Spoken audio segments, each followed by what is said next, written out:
The liquid in Esna's flight medium was getting hot, uncomfortably so. Being in such close proximity to a star, even a red dwarf, in a personal astrojet was never advisable. Of course, whipping around the gas giant of Akiro in low orbit at the time of his perigee probably wasn't helping either. His astrojet's cooling systems were operating well beyond capacity, the heat veins on the rear of the small craft glowing bright red from the radiating heat. But it was part of the challenge of the race, a feat not just of speed but endurance in an environment that was uniquely dangerous. No guts, not glory, as the old saying went, and the glory of winning the Akiro Loop was second to none in the Diaspora. Alarm bells rang in Esna's astrojet as a pair of laser blaster shots flew past his craft.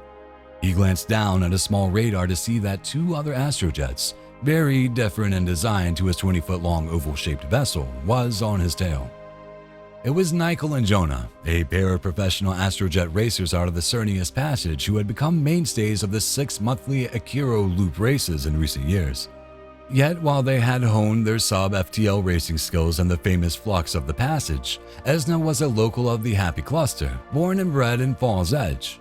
And this year, he had a secret weapon years in the making. Esna had been maintaining a strong lead for much of the run, effortlessly weaving along the course through the silent stations and asteroids of the Ataru cluster. The perigee was time when even the most foolhardy dared not to be called out in the open of space, with the gravity well of the star and its baseline stellar radiation enough to incentivize holding up in a local space station or asteroid settlement. This enforced economic hiatus gave the scrappers, spacers, and free flaggers of the cluster plenty of idle time, and so 30 years earlier, the idea of an astrojet race was floated. Now it was the main sporting event of the calendar of Falls Edge, a race of skill, human endurance, engineering innovation, and of course, outright speed. Esna lowered the altitude of his astrojet even further, trying to find that optimal height in which the smaller orbital distance was optimized against growing atmospheric friction of the gas giant. It was a dangerous maneuver. One flawed calculation, and the astrojet would instantly burn up in a momentary fireball of death and destruction. It wouldn't be the first time the loop had claimed someone, and it wouldn't be the last.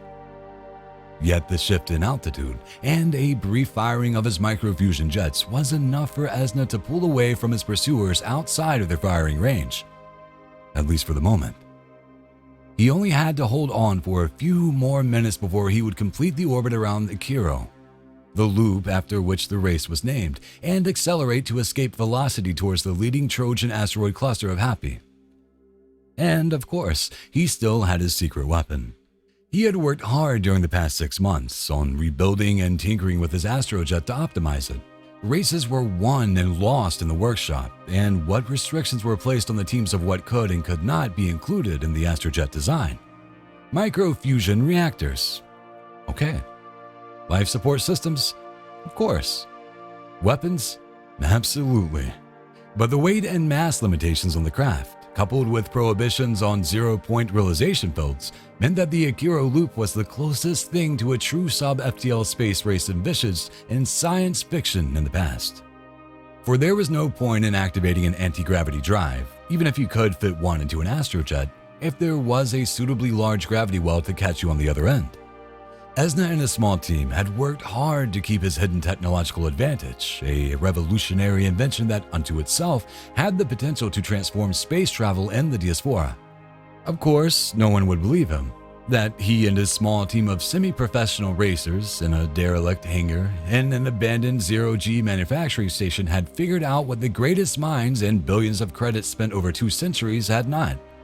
So as Nicol and Jonah once again began to close in on him, Esna accelerated his jets and began his transorbital burn towards the leading Trojan asteroid cluster of Happy and to the finish line. Just as he finished climbing out of the heavy gravity well of Akiro, he flicked a switch on his controls and activated his secret secondary drive. From the perspective of his pursuers, Esna and his astrojet disappeared, replaced by a chaotic swirl of exotic particles. It was like he had jumped into FTL, a technological impossibility and folly that would have hurled Esna endlessly across the universe until reappearing in a distant star system. And if months, years in FTL didn't outright kill him, the malady would have rendered him a violent monster upon his return to real space. But Esna wasn't traveling in FTL space. He had managed to equip the Astrojet with a never-before-seen and tested experimental propulsion system, the interdimensional drive. Activating the drive, Esna and his craft phased into a pocket of extra-dimensional space for less than 10 seconds before returning to real space. Yet gone was the imposing grandeur of Akiro, replaced instead by the dense asteroid cluster of Hapi and the finish line of the race. Crossing the line, illuminated in his HUD, the ship set off a series of bright, multicolored charges on either side of the victory line, spaceborne fireworks celebrating his arrival. The sudden appearance of the craft shocked the gathered onlookers, race commentators, and DS4-wide audience alike. It was the fastest time ever recorded, by the best part of a day, and his sudden emergence at the finish line set off local and later DS4-wide conjecture and media speculation on what had happened. Shortly after crossing the line, Esna was detained and taken into custody under suspicion of having contracted the malady. But having never traveled faster than light in the use of the interdimensional drive, he showed no signs of the developing primal aggression and violent tendencies that define the great illness of modern space travel. Yet as he sat on the medical cot, allowing himself to be examined, probed and prodded by the gathered medical staff, his mind was all but blank. He had no memory of what he saw in the other dimension, no recollection of the feelings, the sights, the sound of his pioneering experience. Instead, his whole being was engrossed by a palpable sense of dread, seeming to well up from within him.